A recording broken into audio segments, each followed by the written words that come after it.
Hey, everybody, and welcome to the Schatz and Tanier NFL podcast from FTN Fantasy. I am Aaron Schatz. You find me at ftnfantasy.com/DVOA. He is Mike Tanier. You find him at themessenger.com. Here's our podcast and live stream for January 11th, 2024. 2 days that shook the NFL world. Sorry, let's take that back. 2 days that shook the football world. Much better. So before we get into wildcard previews, it has been quite a 2 days for coaching news. It's almost like Mike Vrabel got fired 1,000 years ago, but I think that was like Tuesday. Arthur Smith got fired in 2016. That's how long ago it was. So Pete Carroll yesterday, and this is the surprise. I don't know which is more surprising of the two that happened yesterday. Pete Carroll announcing that he is parting ways with the Seahawks, getting kicked upstairs into a advisor position rather than fired. And it doesn't sound as much like he wants to leave and coach elsewhere. It sounds like he will happily collect the check for a year. Yeah. And bide his time. That's what that is. And Nick Saban retiring as the head coach at Alabama. And from the guess, I'm guessing retiring because there's no better job than that. No. And then today, the official announcement that Bill Belichick and the Patriots are parting ways. No trade, no trying to get compensation, no firing, just a parting of ways, and not, he'll get another job for next year. The press conference is after us. We're on at 11. The press conference is at noon Eastern. So everybody has been giving their Belichick takes online and doing their, I was X years old when Bill, last time Bill Belichick was not head coach of the Patriots. Yeah. I think, for both of us, I was not writing about football professionally. I was not writing about football at all. Right. The last time Bill Belichick was head coach of the Patriots, because it was the Bill Belichick Patriots that inspired me to do football analytics in the first place 21 years ago. That's right. DVOA was born in response to some of the banana pants things that were being said about the team in 2002 after they won a Super Bowl, but then they fell off for 1 year. And some of the old heads in the Boston media are like, well, this team needs to establish the run. Right. And in retrospect, by the way, based on DVOA, did not fall off. We're actually slightly better in 2002, just things didn't work out as well for wins, and then they lost a tiebreaker to get into the playoffs. But anyway, you and I have the same take, which is that Brady did not make Belichick and Belichick did not make Brady. No. That they helped each other. Yes. And, my take is Brady would have a couple of Super Bowls without Belichick, probably more because he has the one with Tampa, right? Right. And Belichick would have a couple if he didn't have Brady. He would have found a quarterback, someone at the Donovan McNabb level. Right. But it was together that they were able to go to 9 and win 6. And that's the best takeaway. And that's the most, life-affirming takeaway, that what happened was special and unique and was a synergy of a lot of phenomenal people. And frankly, you don't hear it a lot today because, the day guys fired, these sour grapes people don't necessarily jump into the fray. But I've hated over the last couple months. Belichick has proven undoubtedly that he can't coach without Brady. It's dumb and it's just miserable. You sound like you're spitting into your beer when you say stuff like that. It's not true. And it doesn't show respect for the complexity and the glory of this game. Right. Or what he did going 11-5 with Matt freaking Castle, his quarterback. Right.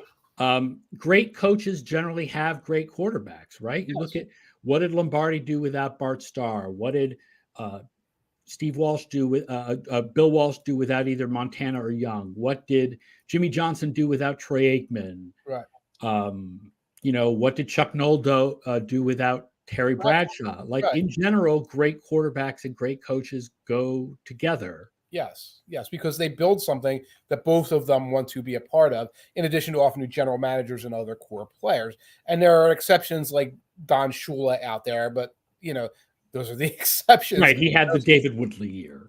You have David Woodley years, yes, and you have exactly. And Joe Gibbs, right, made it with 3 different quarterbacks, and that's a really great accomplishment. It's a different but they were good quarterbacks. Yes. They were not great quarterbacks. And it was a 9-year run from 82 to 91. So it was put together a incredible roster and structure, and it ran for a decade. It did not run for 20 years. It ran for 10. That's not diminishing it, but it's not like, well, since Joe Gibbs did this, Bill Belichick is that. Oh, gosh. Yeah. Iceman says Belichick was unlucky to never get his Danny White. In other words, his guy who let him continue to have success, even if he wasn't an all-time great, I guess. Right. And that's what Tom Landry had late in his career, 4 or 5 or 6 years where Danny White was playing at a high level with like a dozen Pro Bowl Hall of Fame people around him helping him. So it's interesting because the question is, before we talk about Pete Carroll or anything you want to say about Nick Saban, it's like, do we sit here and go back through Belichick's greatest hits, or do we look forward and talk about what Belichick does next? Right. We can do Belichick's greatest hits and talk about the game plan against Thurman Thomas and talk about the game plan against Marshall Faulk and the game plan against the Rams when they beat the Rams in the Super Bowl 13-3. That's another one for the like Brady did it all by himself people. They beat the Rams 13-3. 13-3, right. Brady threw like who was the MVP? Was that Gronk or Edelman that game? I think that game. Did they give it to Brady because let's give it to They Brady? may have just given it to Brady just because I don't remember. It may have been Edelman, but I think it was it was Edelman. It was Edelman, I think. I think it might have been Edelman who had a very good game. I tried to vote for the punter in that game, and that was like such an amazing team effort. That is a good example. And how about a half dozen or 10 game plans against Peyton Manning over the course of many years? Yeah. All right, so then let's talk about what comes next. Yeah. He does want to continue coaching. I don't know whether Pete Carroll wants to continue coaching or if he's going to take a year off. I mean, these guys are old. Yes. They're in their 70s. Yes. But Belichick clearly, everybody believes, wants to continue coaching, and there are teams who want him, and he will end up somewhere next year. I don't know if he's going to get full control. It's hard for me to imagine him going somewhere without full control. Right. So there is a possibility. I could see him taking a year off to bide his time and go back into his barn and write a memoir or write a history of great naval battles or something and then come out. But Fleur did a nice job like lining up all the situations. It sounds like the Commanders don't want a coach with full control. And that seems to be illustrated by the way the Commanders are handling their search right now. If you go to Atlanta, you have to deal with like Rich McKay. You've got this layer of organization that Blank has put in place that I don't think he's going to put out. My brain can't handle the Chargers. My brain can't handle Bill Belichick in Los Angeles. I don't know. No, but that's the situation that would seem to make the most sense to me would be the Chargers because they could give him GM and coaching control. Right. But he would have an offensive coordinator in place and a quarterback in place.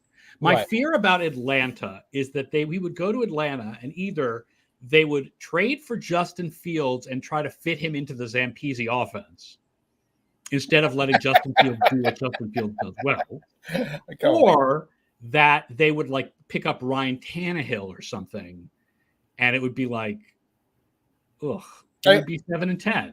Yeah, I mean, I could see the Falcons getting Belichick. I could see the Falcons trading for Fields. I can't see them doing both. Yeah. I can't see them doing both. The Falcons seems to be the leader, but the Chargers make the most sense to me. Chargers, I guess they make the most sense. I can't see it. There's something there that rattles around in my head and feels like it doesn't feel right. I know Blank will make the phone calls, and he will pick up the phone for Blank. He will not pick up the phone for David Tepper. I wouldn't pick up the phone for. No, I don't think he would go to Carolina. No, but he'll pick up the phone for Arthur Blank, and those phone calls will begin. And but we'll see. Do you want the odds? I just got the odds from one of these promotional people sites that makes up their own odds. Yep. Yeah. These promotional things. Here are some odds from somebody. BetMassachusetts.com for the next Patriots head coach. BetMassachusetts.com. So this is great. Mike Vrabel plus 300. Jared Mayo plus 400. Brian Flores plus 700. Do these guys have anything in common? Yeah, I'm not going to get what I want, which is a fresh start and Ben Johnson. Like, I'm not going to get the fresh, offensive focused fresh start. That's what I would like to see for the Patriots, and it's not going to happen. Let's wait and see. Ben Johnson is here at plus 1,200. Mike McDonald, defensive coordinator, plus 1,500. Bill O'Brien at plus 1,000. Schmuckbait. Josh McDaniels plus 1,500. No. Let's wait and see. We're going to hear a press conference, and let's look at the tea leaves for a little while. All of us are thinking the same thing right now. We're just going to promote from within or bring in somebody from the family. Let's wait and see. Yeah, Hitchhiker's Pie says Waldron, Harbaugh, and Johnson are what we're dreaming of. All three of them? Probably not, but an offensive focus in New England. Shane would be great. Pete Carroll. What are your thoughts about Pete Carroll? It's a surprise. The Seahawks were still very competitive. The Seahawks. Yeah. And Pete Carroll didn't seem to have the game quite pass him by in the same way that Belichick. Carroll's defenses have not been that great the last couple of years, but his offensive philosophy was able to shift with the times. He was much more flexible about what he was doing on offense than Belichick was. Yeah, I wouldn't be surprised if they interview Waldron in-house there and consider that as a possibility. Because he was bringing in more voices from outside of his circle and outside of his family and that extended things. There were some rumblings. I'll be talking on the radio stations in that region. I think we both talked to them, and they would say, well, is he out? And I was like, I haven't gotten the impression that they're at that stage yet, but apparently they were closer. I'm stuck in this idea where that happened, and I was trying to put my notes together on that, and then Saban happened, and then I woke up this morning and Belichick happened, and I'm still processing. Carroll and Saban, yeah. You're our expert on the Hall of Fame. Is Pete Carroll a Hall of Famer? Not on like any first immediate quick ballot, unless if by the time he gets to the ballot, there's urgency to get him in, if you know what I'm saying. Somebody asked me, him and not Harbaugh, one of the other coaches in that sort of fraternity, Tomlin. Yeah. And the way the Hall of Fame is now for coaches, since they brought in Cowher, since they put in Jimmy Johnson, since they put in some of these other guys, the bar is a little lower. Yeah. Carroll, I don't know if they were great enough, long enough, given that they only won the one title. Right. I think Tomlin will eventually get in because he will have more longevity and he'll have that X number of years without a losing record thing to hang his hat on. Right. But I don't know if Carroll would get in. I'd put Coughlin in ahead of Carroll, I guess. I would put Coughlin ahead of both of them. And at this point, I think you have to put Mike Shanahan between his accomplishments and the fact that the entire family tree right now is either Reed or Mike Shanahan. I think you have to put him up there. Yeah. Anybody has other comments, please, about Carroll or Belichick, feel free to make them on our live stream if you're watching on YouTube right now. Remember, we're here at 11 a.m. Eastern on Mondays and Thursdays. Nick Saban, neither of us is a college guy, and he did not do well in the NFL. He washed out, it just didn't. I think, part of that is two things made Saban great: recruiting and defensive strategy. Yes. And recruiting is something you don't get to do in the NFL. Correct. I mean, you do with free agents a little bit, but it's not. You can't just load up on the most ridiculous talent where your depth chart goes 3 deep at every position. And he was fabulous at that. And then, defensively, I've seen people talk about he basically invented modern defense, like the calls, especially the calls that in coverage, the way that defensive backs cover and adjust, the way defensive backs adjust based on what the offense does at the snap is all Saban. Especially at that level, the degree of sophistication where when he comes in, it's still probably close to, you got cover 2, you got cover 3, you got cover 4, and that's it. And then you have this modern thing. And you mentioned the recruiting and you mentioned the scheming and the development of somebody from age 17 and a half to 21, where they're able to make that calls, is also a big part of what he was doing there. And my memories of Saban, besides Saturday afternoons with a beer in my hand, are doing the draft process year after year after year and watching all of those Alabama defenders, particularly before the quarterbacks came through, those defenders, and writing over and over again, all these linebackers and safeties is like so prepared, so assignment perfect, picks out, identifies the ball quickly, identifies route recognition quickly, over and over and over again. And you realize these guys are just taught within an inch of their lives their positions. And that's one of the things that underscored year after year of championship contention. Yes. Nate Mockler points out Saban's downfall in the NFL, which is that he needed to recruit Drew Brees instead of Dante Culpepper. Yeah. Although I bet you that's less about Saban and more about the medical staff of the Miami Dolphins at the time. Yeah, and they might have had a point at the time because it was probably a big yellow flag. And I know Saban and the Dolphins, they were always at odds about something. Right. Saban's strength, says Nate, is that he always brought in people to modernize, like Kiffin to modernize his offense. And the Patriots offense, for example, with Belichick, never modernized. And that is a strength of Carroll, too. Carroll was not afraid to bring in people to modernize his offense. Absolutely. Absolutely. And again, that extended, I think, his career a little bit towards the end. All right, let's start talking wild card games, right? We're 15 minutes in and we haven't hit wild card weekend and we've got 6 games to preview. Wow, so many games. Super wild card weekend. We're actually only going to preview 5, right? We're going to save Eagles and Buccaneers for Monday's show. Mike does not want to talk about the Philadelphia Eagles. All right, let's start with the Browns at the Texans Saturday at 4:30. Browns are 8th in DVOA, Texans 12th. Mm-hmm. Strong teams in the trenches, except for run blocking for the Texans. But both teams come out really strong in ESPN's pass blocking and pass rushing numbers. They played a couple weeks ago and the Browns killed them, but it was Davis Mills instead of CJ Stroud, so who cares? Big difference.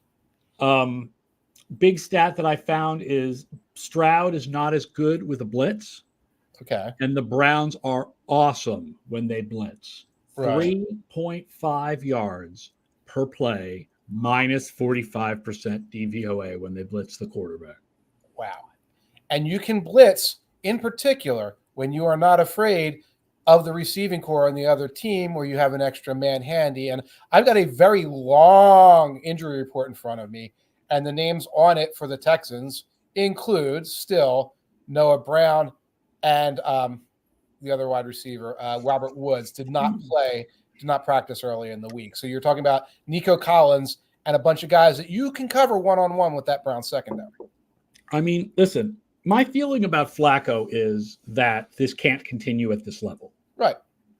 I simply think we know more, and I had a long conversation on Cleveland radio about this, and he kept trying to be like, convince me that this was real. And I was like, it's very unlikely that Flacco continue to play at this level. Right. But if he plays at an average level with this defense, that's still good enough to win a playoff game or two. Yes. I don't think Cleveland's going all the way because Joe Flacco is suddenly one of the 6 or 7 best quarterbacks in football. Right. But I think that he can be better than what they got from their quarterbacks earlier in the year. And that's exactly it. He can have a 1 touchdown, 2 interception game with like a couple of downfield passes, and that's adequate to win, especially against this opponent, because I've got more injuries if you want to hear more Texans injuries. No. Also, the Texans defense is the worst in the NFL against passes to the left side, and that's Steven Nelson is the starting right cornerback. So that is where to pick on. And obviously, Amari Cooper went freaking insane against them in the first game. Right. Now, he has a heel injury. He did not practice. I have a feeling he's supposed to be playing. Yeah, I'm sure he'll play. And I have a feeling that Robert Woods and Noah Brown will too, but will they be at 100%? That's the question. Will they be at 100%? And the entire defensive line of the Texans was did not practice. Jerry Hughes, Will Anderson, Malik Collins, Jonathan Greenard. They were all on the did not practice list. So, they all go out there to play. What level they really at? Remember, did not practice on a Wednesday practice report is pretty significant when this game is being played. So the line is Browns minus 2.5 on the road. Take it. I'm going to start by saying that the DVOA system, even with my adjustments for injuries, I never know if I'm adjusting enough for injuries, but with my adjustments for injuries, it picks all underdogs this week. It picks all dogs? All dogs. An all dog alert, folks. Not to win straight out, but to cover. It only picks one dog to not win straight out, but it has one game as no pick for the winner.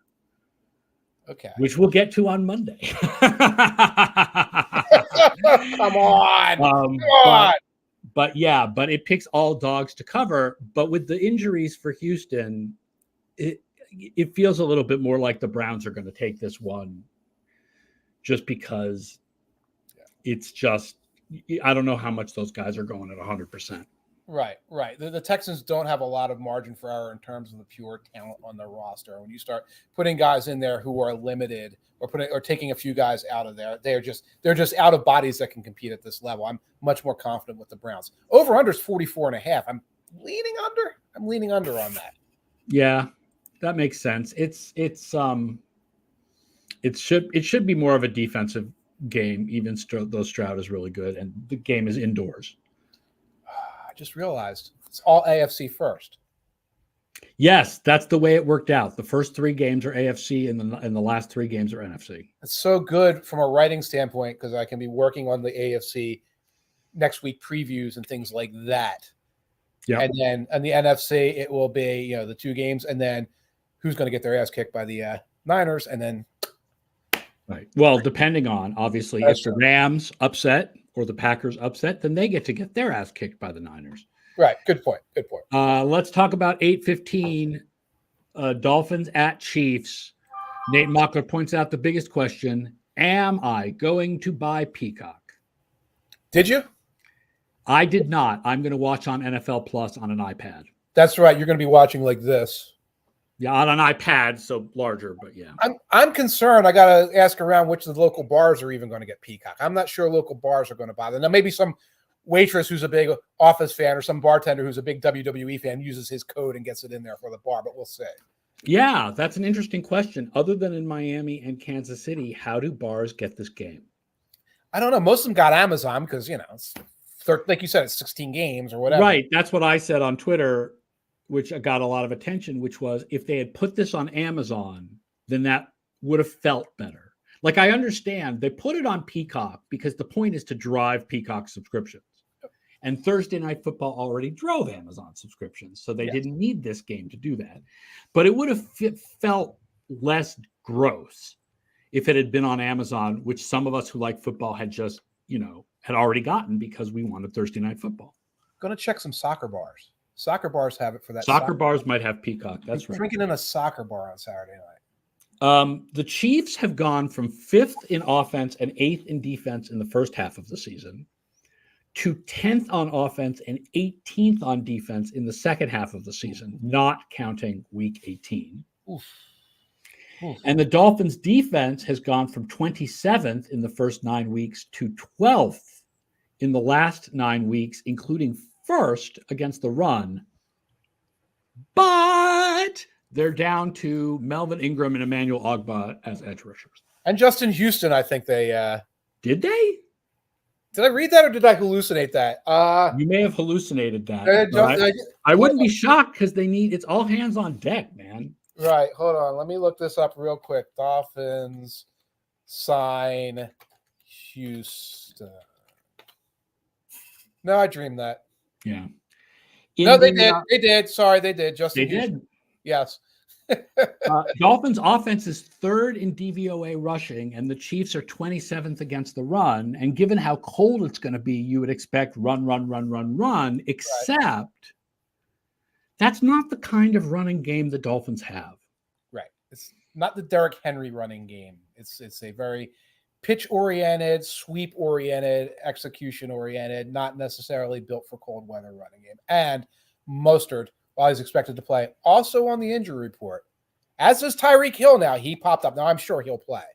But you're going to have a lot of guys, a lot of very, very banged-up Dolphins out there. In the first Miami-Kansas City game, okay, so for the season, the Chiefs' defense was better with a blitz. Okay. But in the first game between these teams, which Kansas City won 21-14, when Kansas City sent 4 pass rushers, Tua had only 4 yards per play and minus 18% DVOA. With 4 pass rushers. With 4 pass rushers. Okay. He was actually better against the Kansas City blitz in the first game, even though in general, Kansas City was better with the blitz for the season.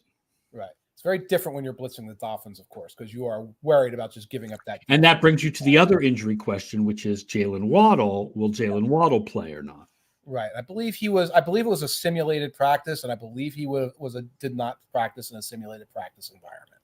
So you have this Dolphins team where I think you're going to see all of the big names out there operating at about 80 to 85% capacity on a game so cold that Tua Tagovailoa has never encountered anything like this before. And here's another thing. Speaking of cold weather, although it's not wind, it's just the cold. Yes. Patrick Mahomes actually has the lowest DVOA of any playoff quarterback on deep passes. In cold weather or just overall? Just overall on deep passes this year. He is the lowest of any of the playoff of the 14. I mean, not counting Flacco, but whatever. Like of the players, of the ones who played enough to qualify. Wow.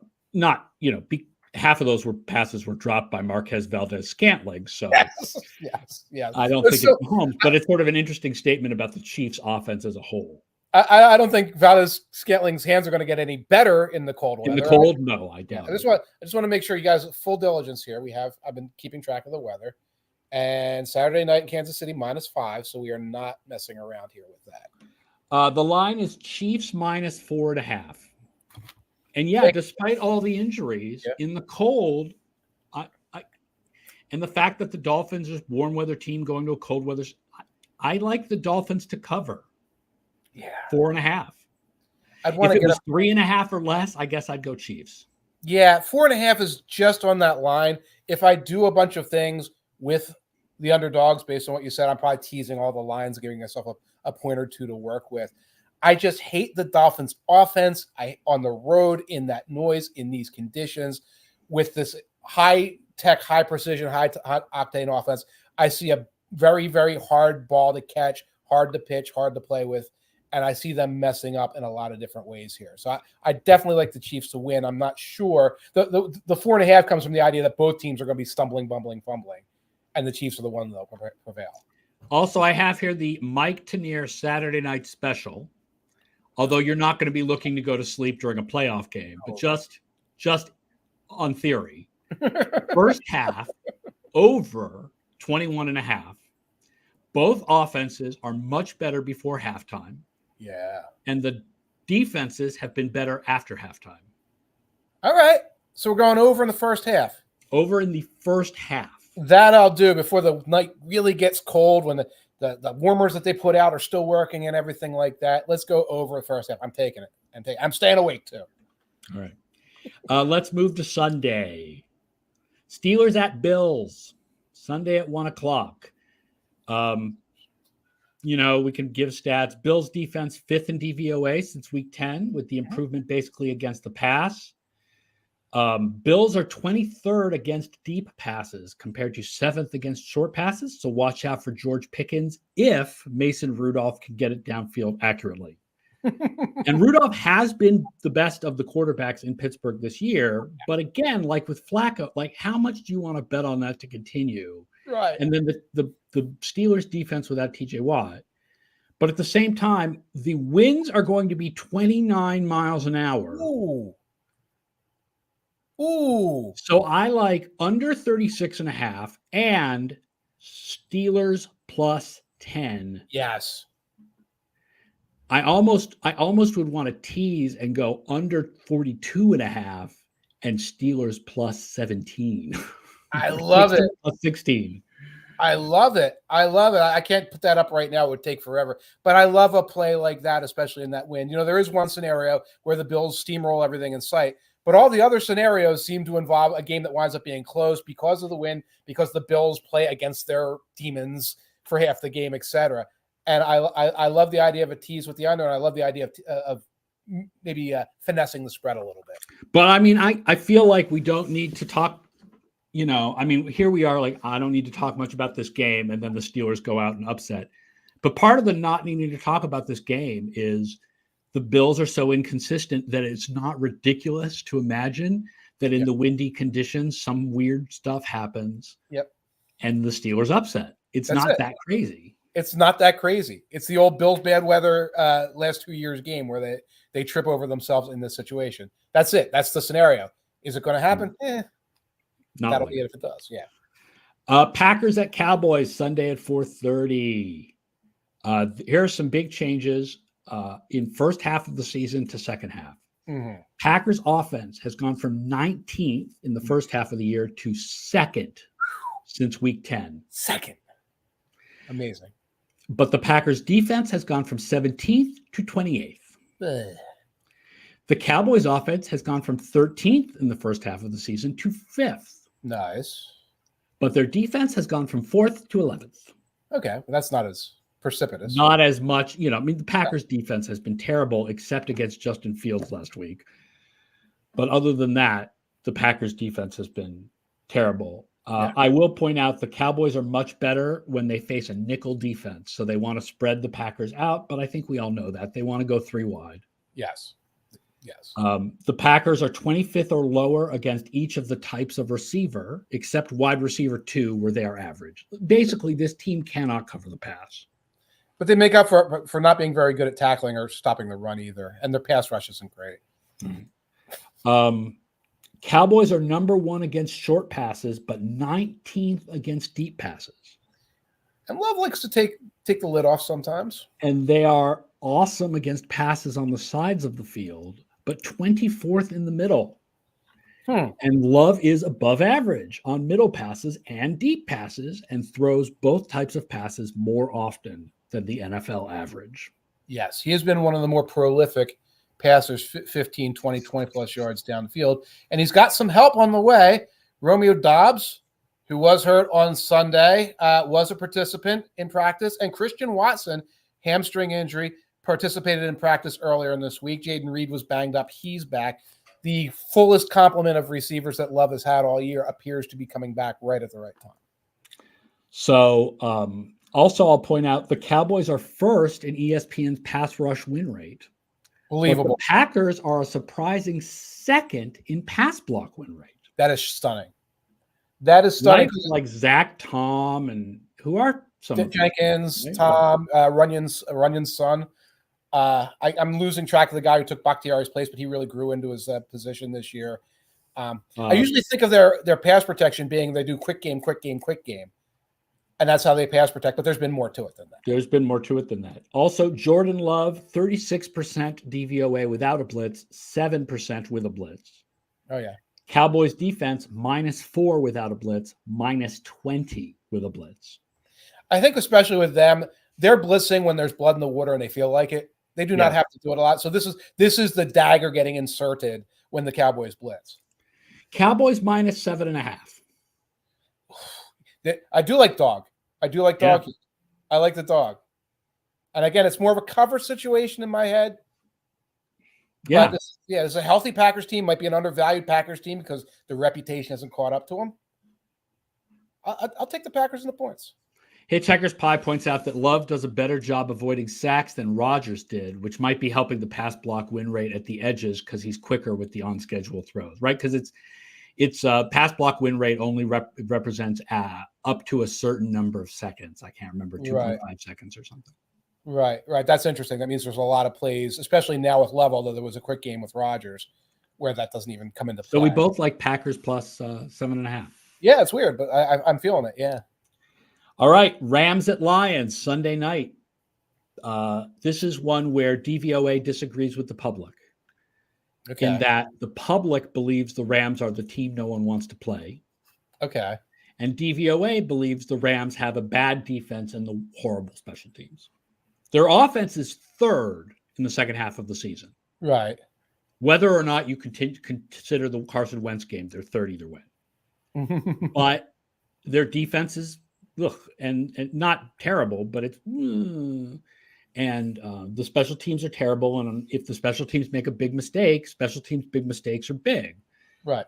The problem is that the Lions' pass defense has gone from 6th in the first half of the year to 25th in the second half of the year. Mm-hmm. And the Lions' pass defense is particularly bad on third down, where it is 26th. That's surprising. Their run defense shockingly ended up number 1 in DVOA. That is because stunning. The Patriots gave up some runs to the Jets in Week 18. That's how it is. It was a knock-on effect. But yeah, because the Patriots' run defense fell. Right. But Kyron Williams has had a great season for the Rams, so that's a really interesting matchup.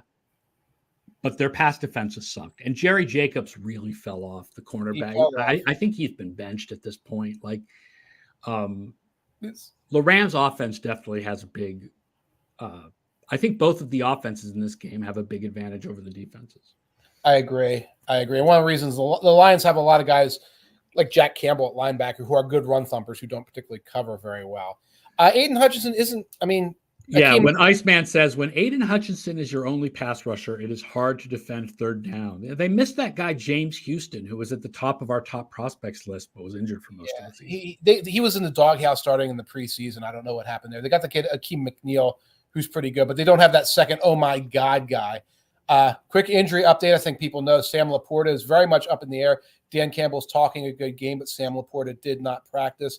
And the other one, let me pull it up here real quick because I love this. Center Frank Ragnow did not practice on Wednesday with a resting/knee/back/toe. Well, that's resting a lot of things, isn't it? that's me when the football season ends. Yes. Lions offense. Goff was third in DVOA on deep passes, where the Rams defense is average. The Rams pass defense is weaker to the offensive left, where they have Durant or Kendrick, than to the offensive right, where they have Witherspoon. Yeah, they have been moving their guys around a little bit more, too. But the Lions will miss Laporta. Of course, they try to do most of their work getting Amon Brown open over the middle, but Laporta was a big part of that as well. Right. And this is another blitz one where there's a lot of these this week, where the Rams defense was better when they blitzed and Goff was better without a blitz, which I think everybody knows. Goff is Goff when you blitz him, yes. Lions -3. That's enough for me to keep with the Lions. That's enough for you to go Lions. Yes. The system likes the Rams +3. Okay. When you account for the Laporta injury. Yeah. And I think I would also go Rams +3. I think this one is more of a 50-50. Lions, I favored the Lions a little bit still. I'd tease the Rams up to like 4.5. This is a tough one. I wouldn't even bet, I don't think, this one. Right. It's just enough on that injury report for the Lions between a center and a star tight end to make me nervous. But I'm going to officially stick with them. It's a good weekend. There's a lot of good games here. These are interesting. Yeah. We're all going to get sick and tired of hearing about Stafford and Goff switching teams, but otherwise... and we're going to get sick and tired of hearing how cold it is in Kansas City. Dude, no, I'm not going to do it again. Most people are in that like sort of jokey stage with the Stafford Goff thing. I know there was a story coming that they were going to try and ban Stafford Lions jerseys from the stadium, which is that's a dare. That's a dare. I would get like 5,000 guys and storm the gates like that. No disrespect to Matthew Stafford, but if you wear your Stafford Lions jersey, it's still Honolulu blue, not Rams blue. So that stadium, you can't tell from the field what jerseys people are wearing. All you see is color. And you support this team for 15 years and you buy the quarterback's jersey because are you obligated to go buy another jersey? But that's ownership level. So I don't even, or whatever that is. Even if you watch Gridiron Heights at Bleacher Report, like the joke about the Stafford Goff things, like why are we calling this revenge? Why can't we all just get along? It's not a revenge game. It's an everyone hug each other game. Everyone hug each other game. And McCarthy and Green Bay is not a revenge game either. Ian Fitchett does have another question. Vegas money line has a Bills win at 80%, which is very high. Yeah, all the advanced metrics love the Bills. A lot of advanced metrics love the Bills even more than I do. It kind of shocked me. Robbie Green's NFL ELO has the Bills as a better chance to win the AFC than the Ravens, which really kind of blew my mind. Really?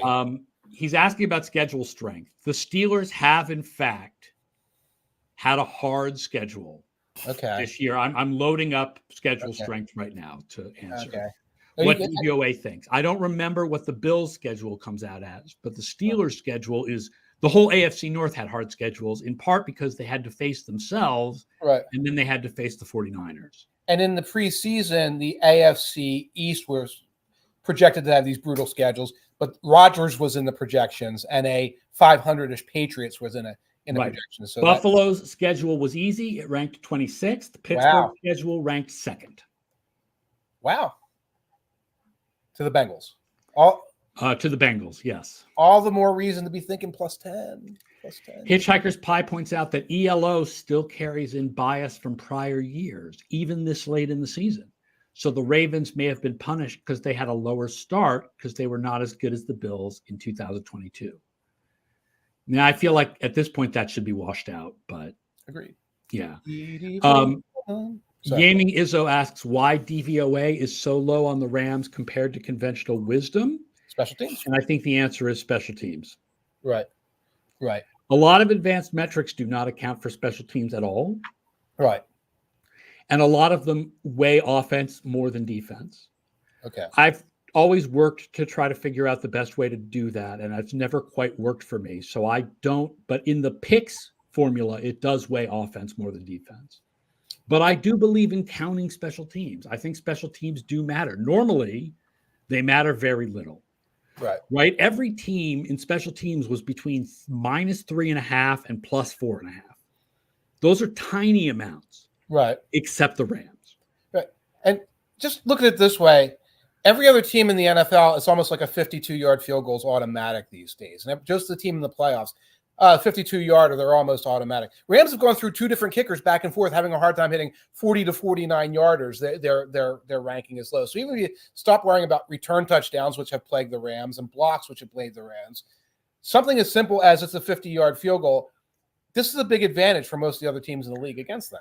And the other problem is punts and punt coverage. Iceman says it's hard to know which Rams team will show up, the one that took the Ravens to overtime or the one that struggled to beat the Giants. What did those two games have in common? Did they both have kick return touchdowns? They both had punt return touchdowns, I believe. Yes. Or was one a kick return? They both had touchdowns on special teams, right? They lost to the Ravens on special teams, and they nearly lost to the Giants on special teams. Now, here's the thing about special teams. It's wide variance. It could not show up. Right. It could be they don't have to try any long field goals, and their punt coverage is fine, and everything is fine. Mm-hmm. Or if it shows up, it's big, like a touchdown. Right. But overall, the average of Rams' performances on special teams are 3 times as bad almost as any other special teams unit this year. Like, it stands out as being really, really bad. Whereas other special teams, I mean, the Eagles had the best special teams in the league. Mm-hmm. And when we talk about that game on Monday, I'm not going to be like, Eagles special team. I mean, Jake Elliott's a good kicker, is great, but it doesn't mean that much. The Rams sucked. Yeah. Really bad. The likelihood that they roll a critical fail on a 1 on their special teams is much higher. It's like they roll a critical fail on a 1 or a 2 on special teams. Right. And every other team, it's a 1. Right. And that's kind of it. All right. That does it for the show, everybody. Thank you all for watching and listening afterwards as a podcast. We went a little long because it's been a big, big week, but a lot to talk about. Now it's time to go watch the Bill Belichick press conference, which by the time you hear this later on as a podcast will have already happened. Everybody have a great weekend. Enjoy all the wild card games. We will be back Monday morning at 11 a.m. Eastern in order to break down the wild card games and preview the Eagles and the Buccaneers. Until then, he's Mike Tanier. I'm Aaron Schatz. Have a great weekend. We'll see you Monday.